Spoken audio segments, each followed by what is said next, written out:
El Señor esté con vosotros. Lectura del Santo Evangelio según San Lucas.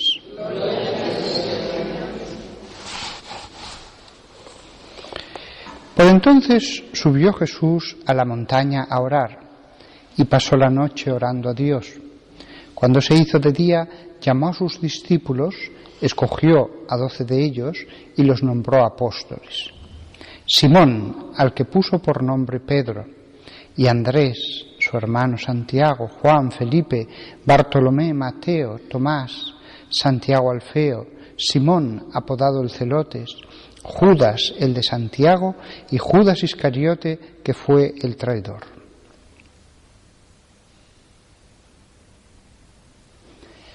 Palabra del Señor.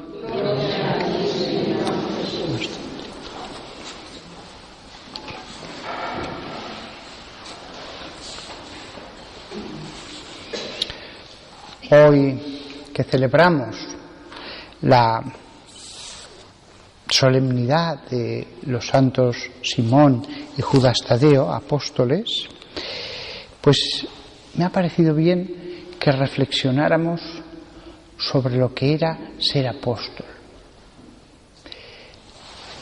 Lo primero de todo, la maravilla de estar con Jesús viéndole directamente.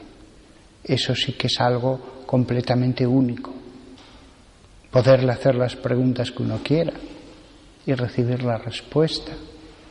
Ver los milagros. Aquello verdaderamente, esos 3 años que pasaron juntos, podemos decir que fueron los más afortunados de todos los hombres. Aunque yo mismo al decir esta frase tengo mis dudas, porque es cierto que un eremita que se va a una cueva a vivir de un poco de pan y de agua clara de un arroyo y que vive en soledad, él no ve a Jesús, pero está con el Espíritu de Jesús. Él ya no necesita ver su rostro, su palabra, como lo es el que empieza en la fe, el que empieza y necesita tantas ayudas, el hombre que lo deja todo y se marcha a un desierto a vivir de la fe. Pues sí, no ve a Jesús, pero de hecho está inmerso en el Espíritu de Dios.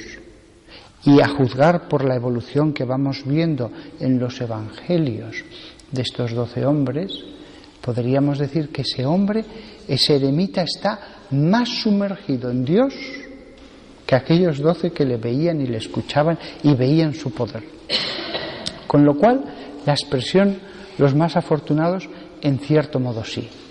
Todos desearíamos estar en su puesto, aun sin ser apóstoles, pero estar allí como un siervo para servir y ver a Jesús, ver lo que hacía al llegar a una plaza, etc.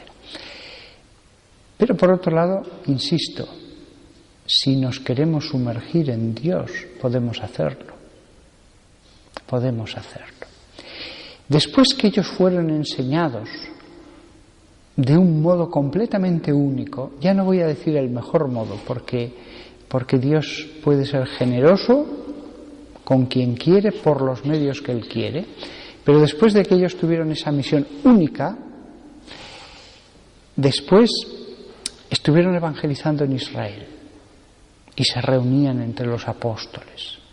Sabemos que no se fueron muy lejos porque tuvieron un concilio en Jerusalén unos años después, por lo que nos han dicho algunos padres de la Iglesia. En ese momento ellos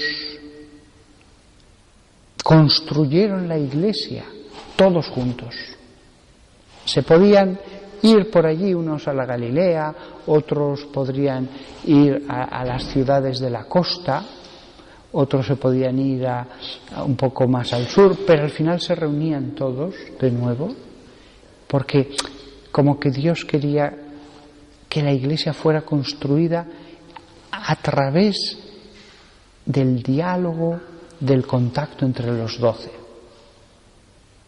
Cosa muy lógica, porque por muy santo que uno sea, somos humanos.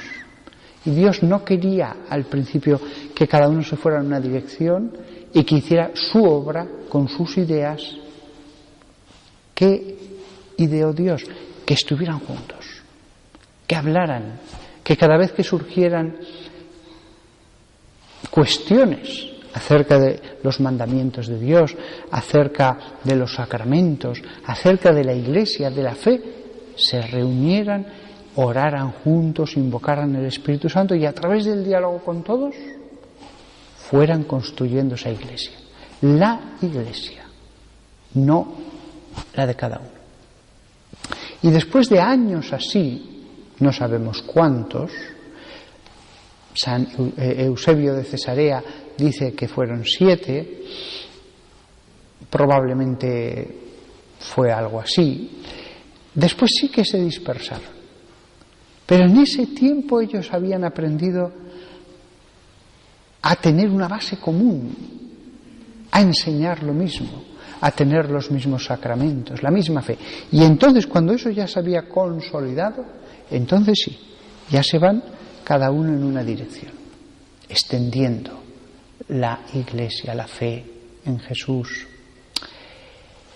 Se dice que San Judas Tadeo, del cual sois todos tan devotos, por eso llenáis esta iglesia, se dice que San Judas Tadeo murió en Beirut. Pero hay otra tradición que dice que murió en Persia. No sabemos cuál es la verdadera. A lo mejor pasó por Beirut y después ya acabó sus días en Persia. Desde luego, si acabó en Persia y desde luego hubo cristianos que fueron hacia allí enseguida, lo sabemos porque hubo comunidades, este apóstol, como tantos otros, lo que tuvieron que ver sus ojos. Es decir, hoy día el mundo es mucho más igual en todas partes, pero en aquella época en la que no había fotografía, cuando uno iba a Persia, pues no sabía lo que se iba a encontrar y veía cosas totalmente distintas y veía regiones que habían estado a veces muy incomunicadas de otras, no tanto Persia, pero ciertamente el modo en que la gente iba vestida, el modo en que eran los edificios, todo era distinto, era sumergirse en otro mundo. Probablemente Judas Tadeo tuvo que hablar a través de intérprete. Es cierto que Dios podría haber hecho un milagro y que hablara la lengua directamente, pero normalmente Dios le gusta que las leyes naturales sigan su curso, que nos santifiquemos a través de las dificultades que son inherentes al mundo. De manera que a mí me parece que Judas Tadeo, cuando llegó allí, pues tendría 4 o 5 personas que le acompañaban y algunos de ellos ya antes de ir a Persia le dijeron: ve a Persia, evangeliza allí, que yo soy de allí y quiero que mis hermanos de nación escuchen el Evangelio. Y entonces él le haría de intérprete. Quizás si estuvo predicando allí 5, 10, 20 años, llegaría a aprender el persa. Quizás hablaba allí gente griego, pero no era lo normal hablar el griego en Persia en esa época. Entonces él hablaba a través de intérprete. Judas era el hombre sabio, el hombre lleno de una ciencia de Dios y que hacía cosas portentosas, por eso iban los persas, pero que hablaba en otra lengua, que vestía con las vestiduras de más al oeste, los judíos. Y allí empezaría a formar una pequeña comunidad, a lo mejor primero 15 personas. Es casi seguro que había allí una comunidad judía, quizás muy pequeña, les predicaría a ellos los primeros que había llegado el Mesías, con lo cual desde el primer día desde la primera semana que llegó, podría celebrar la Pascua con ellos, y así poco a poco esa comunidad iría creciendo. Había dificultades, las leyes no eran como ahora, que todo está los derechos, las leyes nos protegen. Cuando uno iba a esas tierras, la ley era lo que decía el que mandaba. Uno estaba a eso. Uno sabía que si se creaba poderosos enemigos, podía acabar en la cárcel o peor. Pero Judas Tadeo allí estaba, sin dinero, sin casa, solo deseando predicar el Evangelio, dedicando largo tiempo a la oración, ayunando, haciendo penitencias, y de vez en cuando, no todos los días, ocurrían milagros. Esta fue la vida de Judas Tadeo. No sabemos lo que pasó, pero la tradición nos dice que al final fue martirizado. Al final, quién sabe por qué, se crearía enemigos poderosos, se crearía acusaciones de que iba a destruir la fe ancestral de los persas, que era un extranjero que venía a contaminarles, etc. Y como hacía milagros, pues a lo mejor dirían, pues los hace con el poder de los malos espíritus, y al final acabaron condenándole. Pero la comunidad siguió dejando presbíteros, dejó presbíteros antes de morir, y esos presbíteros siguieron predicando.